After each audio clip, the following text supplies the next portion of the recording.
a violação de direitos da personalidade do autor pela prática do ghostwriter. Leonardo Estevão de Assis Zanini. Introdução. No ano de 2005 foi lançado no Brasil o livro O Doce Veneno do Escorpião, o diário de uma garota de programa, que rapidamente se tornou bastante conhecido, vendendo milhares de cópias. A obra, que foi inclusive publicado em muitos outros países, relata a história de Raquel Pacheco, conhecida como Bruna Surfistinha, uma jovem da classe média da cidade de São Paulo que resolveu abandonar a sua família para se tornar uma garota de programa. Em face do grande sucesso do livro, as aventuras sexuais e afetivas da garota de programa foram transportadas para as telas de cinema, com o lançamento, no ano de 2011, do filme Bruna Surfistinha, dirigido por Marcus Baldini. Entretanto, o best-seller que deu origem ao filme não foi redigido pela própria personagem, mas sim por um escritor contratado para a sua elaboração, não obstante constar Bruna Surfistinha como sendo a sua autora. Dessa maneira, após o sucesso de vendas no Brasil e no exterior, o verdadeiro escritor, Jorge Roberto Tarquini, ajuizou ação contra Raquel Pacheco e a editora original, responsável pela publicação do livro, alegando que o livro não tinha sido escrito pela personagem, mas sim pelo autor da ação. Pediu-se na demanda o reconhecimento de Tarquini como o único autor do livro, bem como o pagamento de indenização pela violação dos direitos patrimoniais e morais do escritor. Diante desse quadro, o presente artigo se propõe a analisar o problema jurídico resultante da atuação do ghostwriter, levando em conta as decisões judiciais proferidas no caso Bruna Surfistinha, bem como a adequação dos julgados à legislação e às construções doutrinárias. Para tanto, antes da discussão acerca dos problemas jurídicos apresentados pelo ghostwriter, é necessária a compreensão do direito moral do autor ao reconhecimento da autoria. 1. O direito ao reconhecimento da autoria. O criador de uma obra usualmente quer ser reconhecido como seu autor, pois a assinatura de um trabalho pode influir positivamente na forma como ele é visto pela sociedade. Logicamente, a boa fama, eventualmente adquirida pelo autor, está diretamente ligada à qualidade da manifestação de sua personalidade inserida na própria obra. A assinatura de um trabalho é, sem dúvida, uma forma de se fazer conhecido em seu tempo. Também permite a imortalização da personalidade, que se torna presente também na posteridade, visto que o autor continua vivo em sua obra.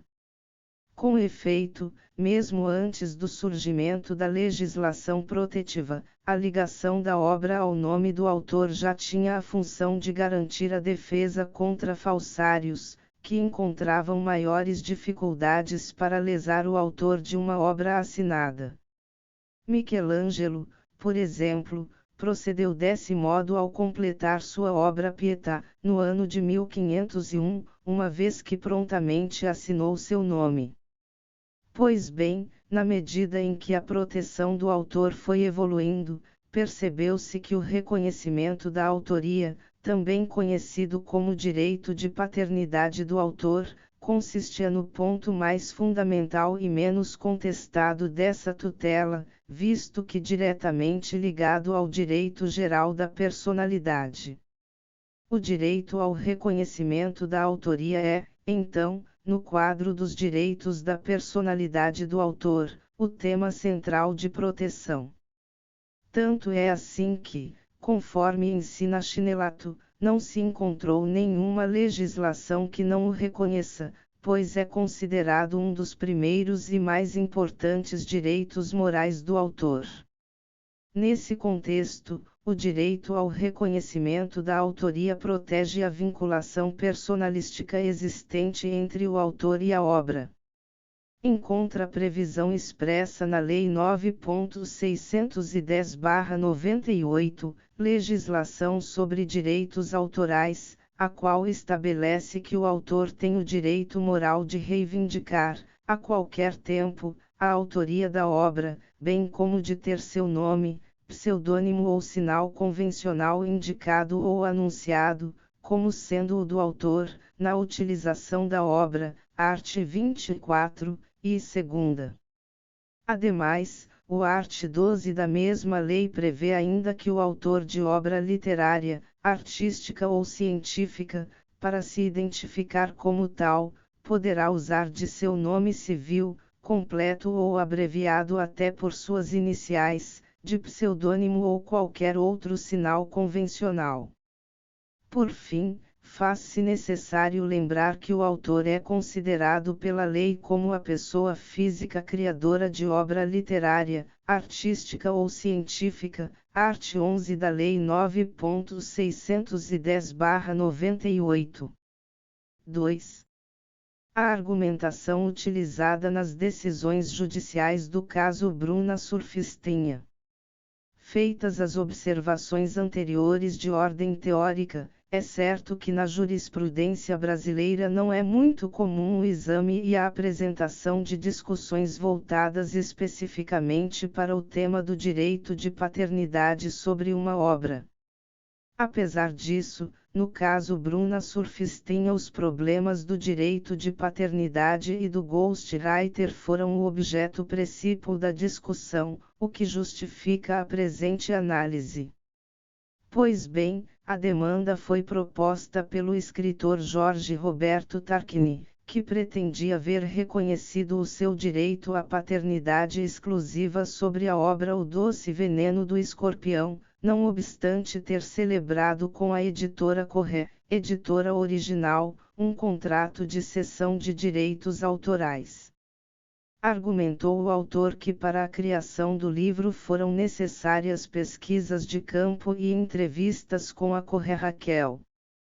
Além disso, ressaltou que o ineditismo do trabalho está na seleção do material e no fato de terem sido intercaladas as histórias vividas por Bruna Surfistinha e por Raquel, o que revela ao leitor o motivo que levou a protagonista a fugir de casa e se transformar em uma garota de programa. Em primeira instância foi decidido que a parte autora não criou nenhuma obra.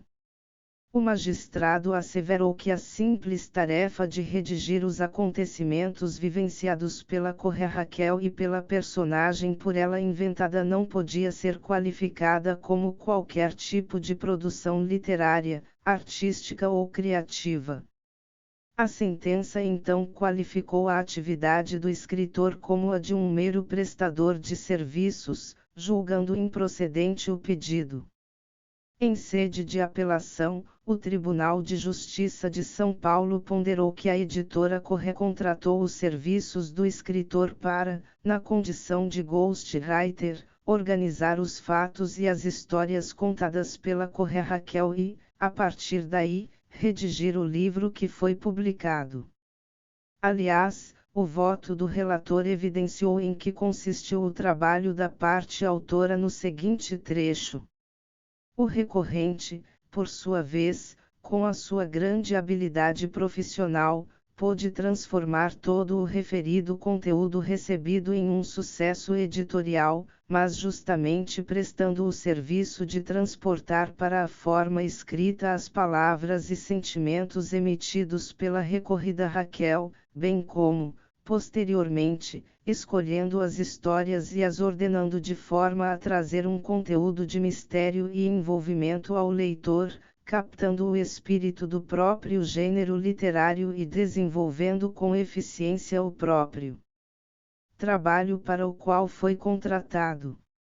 O acórdão do Tribunal de Justiça de São Paulo ainda declarou que o autor tinha ciência, ao assinar o contrato, de que não seria considerado o criador da obra. Por isso, o sodalício entendeu serem aplicáveis ao caso os princípios da boa-fé objetiva, do consensualismo e da autonomia da vontade, uma vez que os contratantes, de livre e espontânea vontade, pontuaram como a relação jurídica se desenvolveria. Vale notar que no Superior Tribunal de Justiça o julgado do Tribunal de Justiça de São Paulo foi mantido, mas a decisão não ingressou no mérito, afastando o recurso ao argumento de que a simples pretensão de reexame de provas não enseja recurso especial. Por conseguinte, reconheceu-se a validade do negócio jurídico de cessão dos direitos autorais, bem como a ausência de violação a direitos morais e patrimoniais, pelo que a obra teria sido corretamente atribuída unicamente à Corrêa Raquel. 3. A obra protegida pelo direito de autor. No caso em questão, não resta dúvida que se está diante de um contrato de ghostwriter, onde o autor da ação judicial realizou pesquisas e entrevistas e, a partir daí, fazendo uso de seu espírito criativo, construiu a obra O Doce Veneno do Escorpião. Nessa linha, é fundamental a análise do problema relacionado à obra protegida pelo direito de autor, pois, antes mesmo da discussão acerca do contrato de ghostwriter, é mister se saber se o autor da ação judicial realmente produziu uma obra protegida pelo direito de autor. O art. 7º da Lei 9.610/98 estabelece que são obras intelectuais protegidas as criações do espírito, expressas por qualquer meio ou fixadas em qualquer suporte, tangível ou intangível, conhecido ou que se invente no futuro. Assim sendo, é certo que coube ao escritor, autor da ação judicial, a criação do livro, pois foi ele quem selecionou as situações que reputou mais coerentes e interessantes, criou uma narrativa que intercalou fatos ocorridos antes e depois da fuga de Raquel de sua casa, bem como imprimiu na obra a sua personalidade, em particular a sua forma de ver a vida e as experiências das personagens abordadas. Ora, a lei autoral, como mencionada, somente dá proteção às criações do espírito que foram expressas ou fixadas em um suporte, seja ele tangível ou não, sendo irrelevante se os fatos foram anteriormente narrados pela protagonista da obra. Se não fosse esta a correta interpretação a ser dada à lei, toda e qualquer obra biográfica não poderia ser imputada a outra pessoa que não fosse aquela da qual a criação conta a história de vida. Realmente, não se poderia pensar, por exemplo, na biografia de uma pessoa famosa que não fosse por ela mesma escrita, uma vez que no processo de elaboração desse tipo de trabalho também são feitas pesquisas e entrevistas com os personagens envolvidos.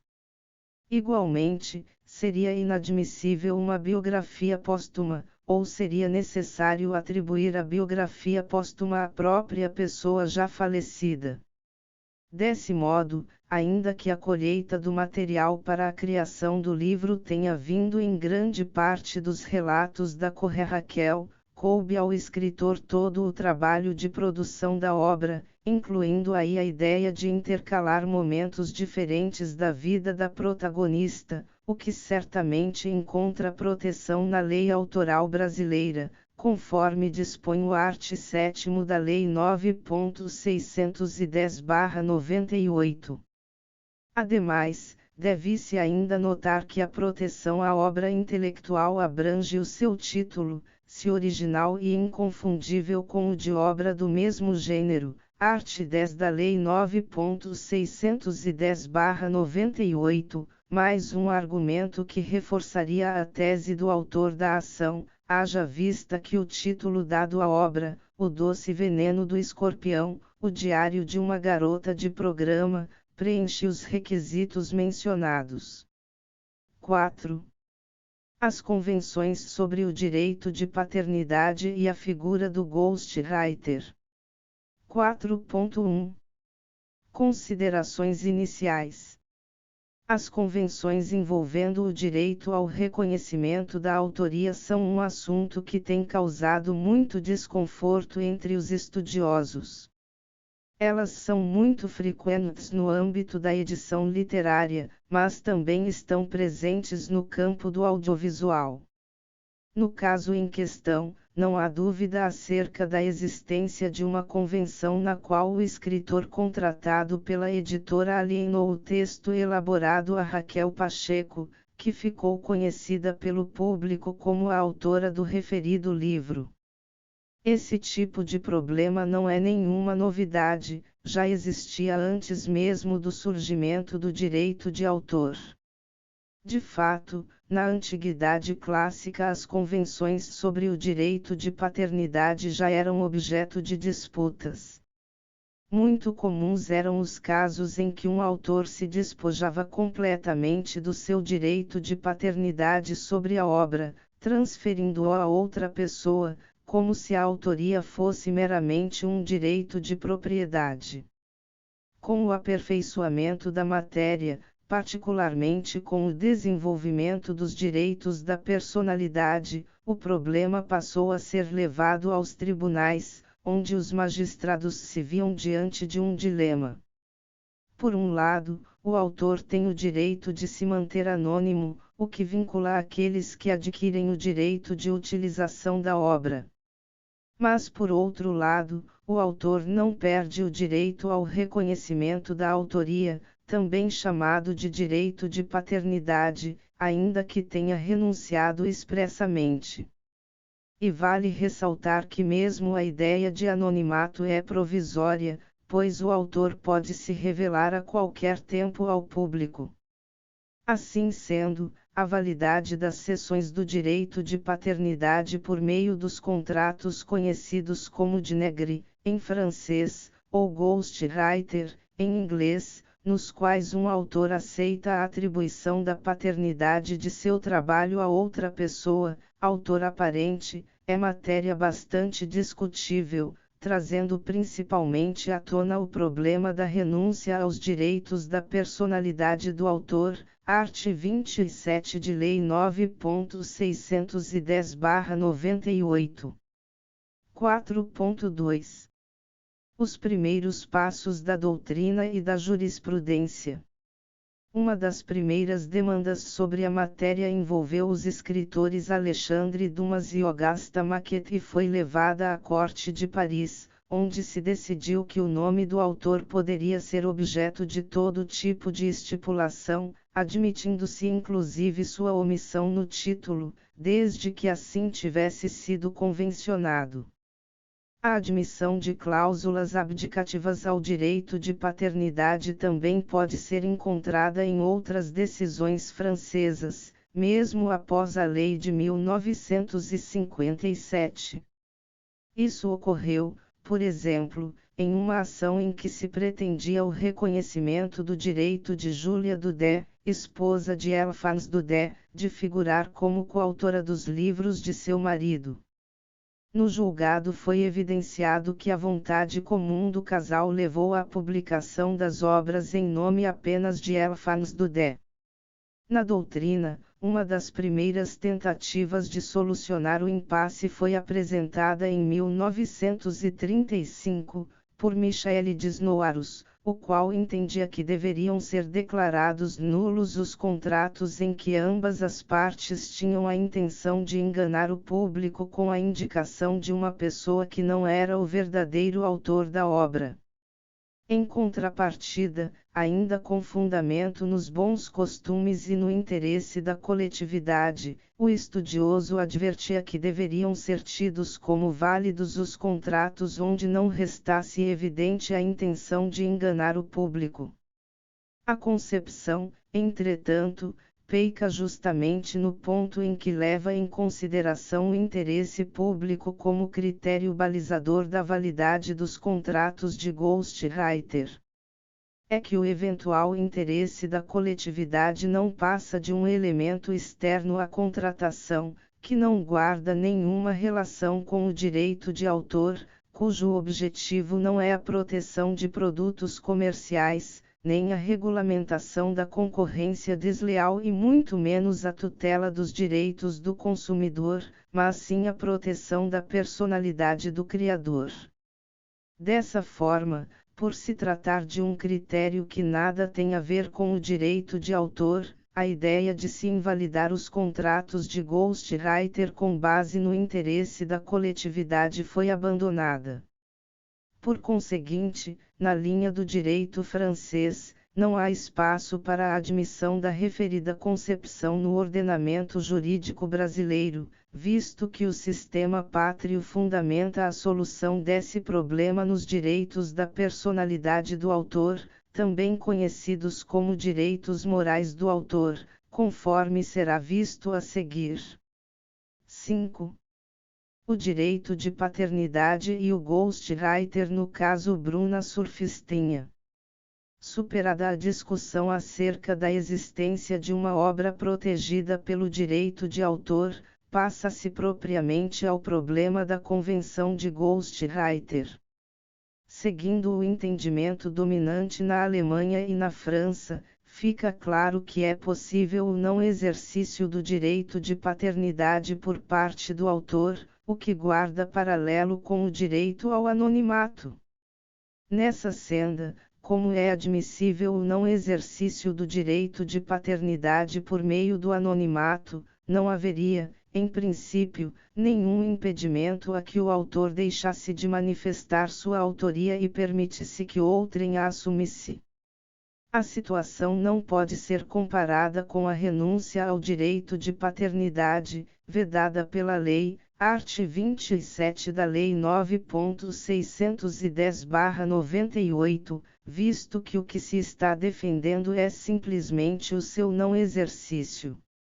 Assim, admitindo-se o não exercício do direito de paternidade, que é um direito da personalidade do autor, nada impediria a celebração do negócio jurídico com o ghostwriter, o qual seria considerado válido.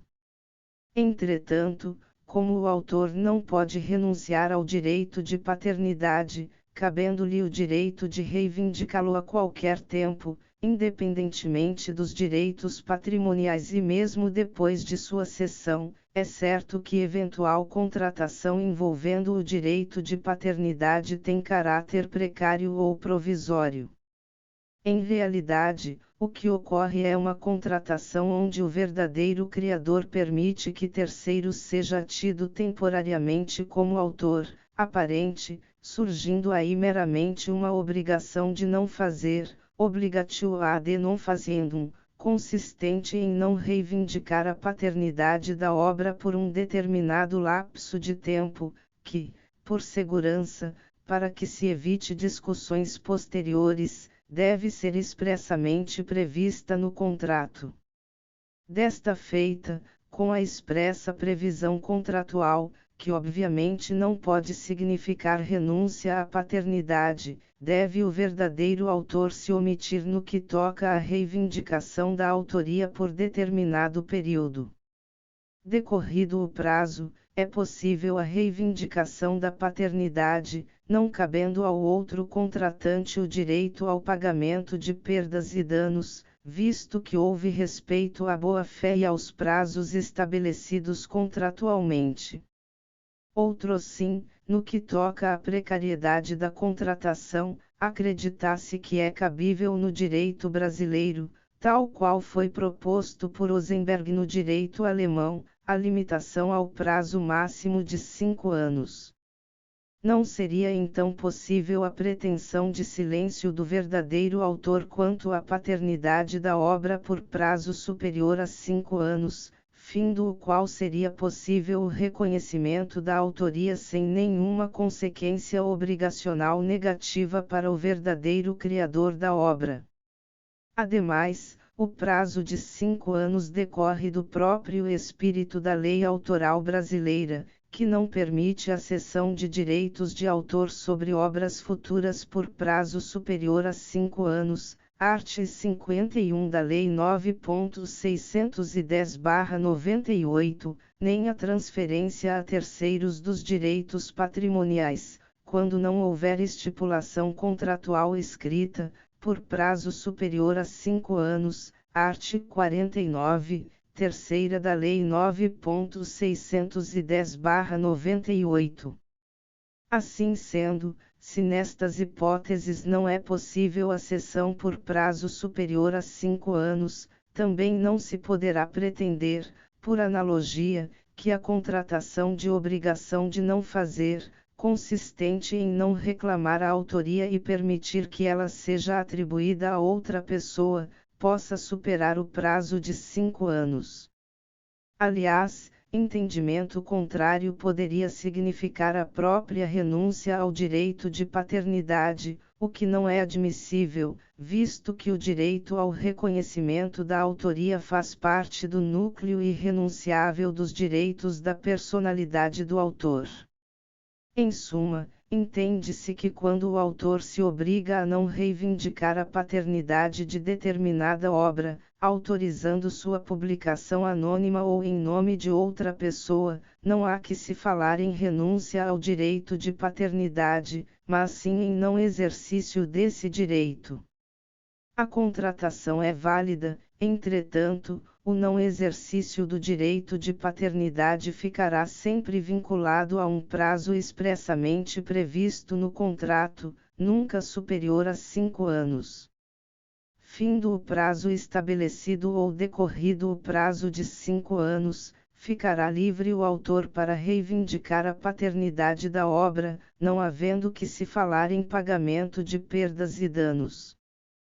Por outro lado, se o autor descumprir o acordado, reivindicando a paternidade antes do término do prazo, mesmo assim deverá ser reconhecido o seu direito de figurar como autor da obra, já que se está diante de direito da personalidade irrenunciável, art. 11 do Código Civil, porém, o desrespeito à contratação e a boa-fé conduzirão ao pagamento de perdas e danos. A convenção envolvendo o direito de paternidade é, então, revogável ad nutum, podendo o verdadeiro autor, a qualquer momento, pleitear seu direito da personalidade. Ademais, o reconhecimento da autoria terá eficácia ex nunc, sendo admissível a sua retificação apenas nos suportes produzidos após a decisão judicial.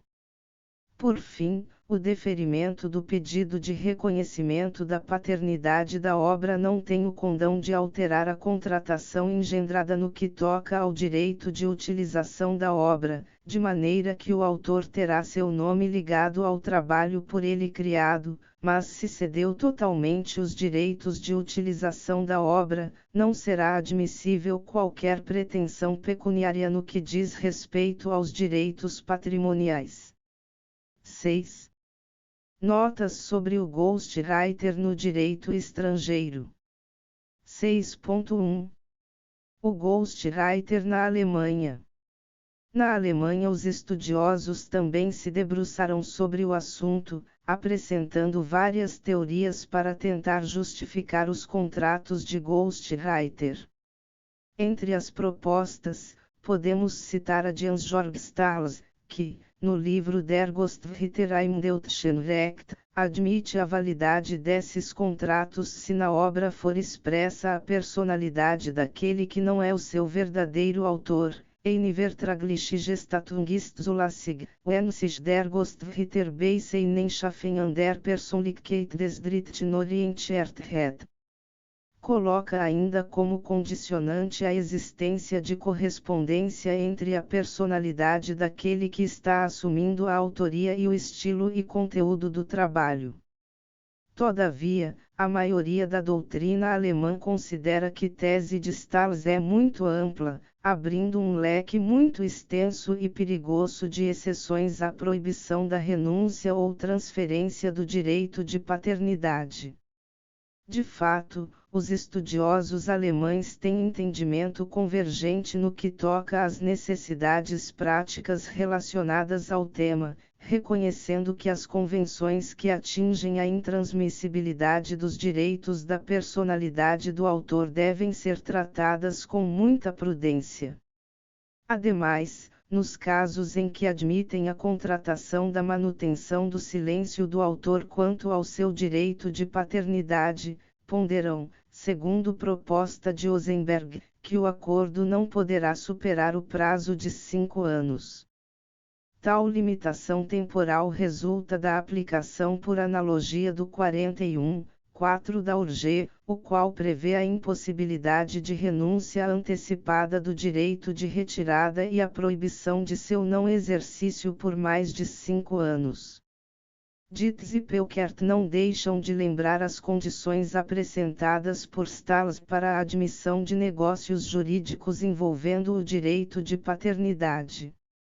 Aduzem, no entanto, que a renúncia ao referido direito por todo o período de duração dos direitos do autor não pode ser admitida, sendo somente possível que a utilização de um pseudônimo, a publicação anônima da obra, ou em nome de outrem, seja contratualmente exigível pelo período máximo de 5 anos, prazo que deriva da aplicação analógica do 41(4) da URG. O tema é tratado da mesma forma por Rebinder, o que denota a mencionada unidade do pensamento alemão. Conforme o professor das universidades de Freiburg, Alemanha, e de Zurique, Suíça, apesar de opiniões isoladas admitindo a renúncia, na verdade o direito do autor ao reconhecimento da autoria é inevitável. A partir daí, elucida que os pactos de ghostwriter têm validade, mas seus efeitos dizem respeito apenas ao campo obrigacional, de maneira que um eventual descumprimento conduz simplesmente ao pagamento de indenização por perdas e danos. Ademais, também destaca que os negócios envolvendo o direito de paternidade, por analogia ao disposto no 41(4) da URG, podem ter duração máxima de até 5 anos. Por derradeiro, não é diferente o ponto de vista de Scheck, o qual destaca que os contratos de ghostwriter representam apenas o não exercício obrigacional e limitado no tempo do direito de paternidade. Assim sendo, havendo ou não contratação, é certo que o criador não pode renunciar ao direito de paternidade. 6.2 O ghostwriter na França. Na França a doutrina está dividida, sustentando 2 pontos de vista diversos. Alguns autores, como Colombe e Sirinelli, pregam simplesmente a nulidade dos contratos de ghostwriter, enquanto outros estudiosos, ainda que aguerridos defensores dos direitos da personalidade do autor, são mais comedidos, não reconhecendo a nulidade dos referidos negócios jurídicos. O segundo posicionamento, advogado por parcela importante dos estudiosos, apesar de se postar a favor do não exercício do direito de paternidade, o que é reputado válido, em contrapartida sujeita tais obrigações à precariedade, de maneira que fica sempre permitido ao autor, a qualquer momento, o direito de se revelar como criador da obra. Na jurisprudência francesa há notícia de demandas envolvendo a temática, como ocorre quando se está diante de um coautor que renunciou ao seu direito de paternidade em proveito de seu colaborador. Evidentemente, isso não é a mesma coisa que a criação integral de uma obra e sua posterior abdicação em favor de terceiro, mas a solução passa pelos mesmos princípios e dispositivos normativos. Entre os casos que merecem referência, em uma disputa iniciada por Etienne de Montpezat foi discutido o direito de paternidade de uma obra de conteúdo autobiográfico, que foi elaborada por Montpezat em colaboração com as pessoas que são tratadas no livro. A escritora pediu que seu nome constasse nos exemplares da obra, ainda que ela tenha renunciado ao direito de paternidade. A decisão da Corte de Apelação de Paris, em 1986, tomou como válido o Acordo de Negri, mas se postou favoravelmente à tese da simples revogabilidade ad nutum do que foi contratado. Em outro processo, disputou-se a autoria do romance La Nuit du Serail, que tinha sido escrito conjuntamente por Michel de Grécy e Anne Bragancy. A despeito da colaboração dos dois autores para a criação da obra, Bragancy renunciou à autoria em favor de Grécy, de maneira que a obra foi publicada apenas no nome do último. O caso envolvia a possibilidade de renúncia ao direito de paternidade, a validade do contrato de Negri, bem como a definitividade ou não da renúncia. A conclusão da Corte de Apelação de Paris foi no sentido de admitir a validade da cláusula que estabelecia a renúncia da autoria de um criador em benefício de outro, porém, ao mesmo tempo, permitiu a Bragancy o afastamento ex nunc da cláusula abdicativa, autorizando a inclusão de seu nome nos exemplares futuros da obra. No mesmo sentido, poder-se-ia citar outros casos. No entanto, já restou claro que a jurisprudência francesa mais recente tem reconhecido, majoritariamente, a validade dos contratos de Negri.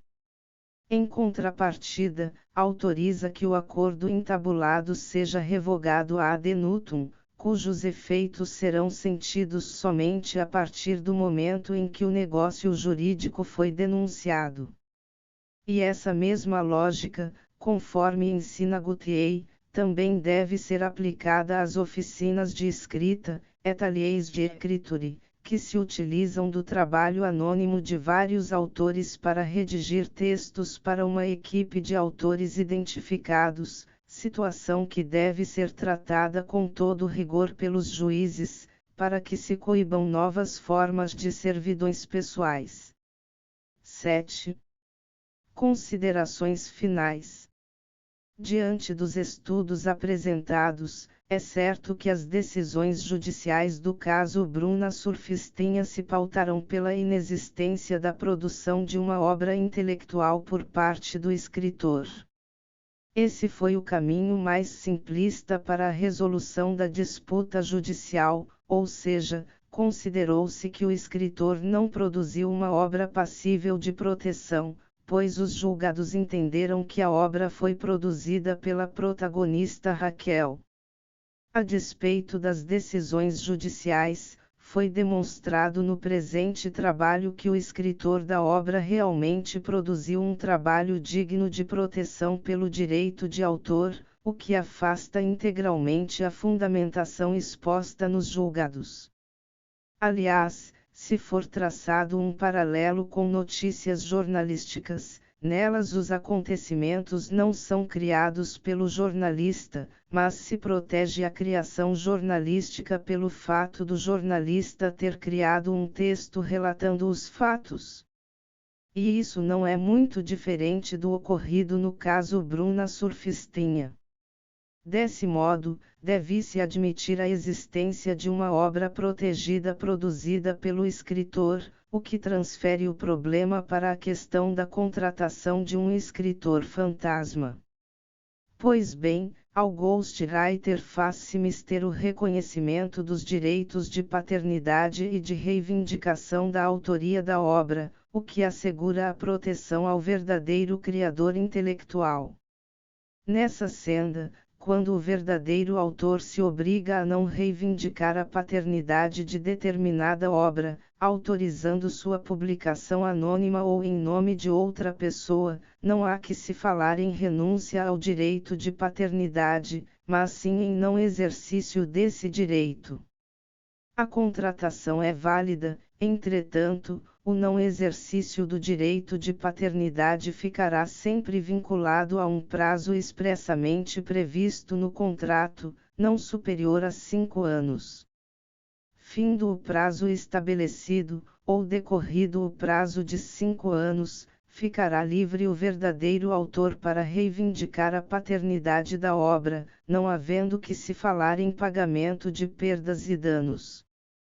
Por outro lado, se o autor descumprir o acordado, reivindicando a paternidade antes do término do prazo, mesmo assim deverá ser reconhecido o seu direito de figurar como autor da obra, já que se está diante de direito da personalidade irrenunciável, art. 11 do Código Civil.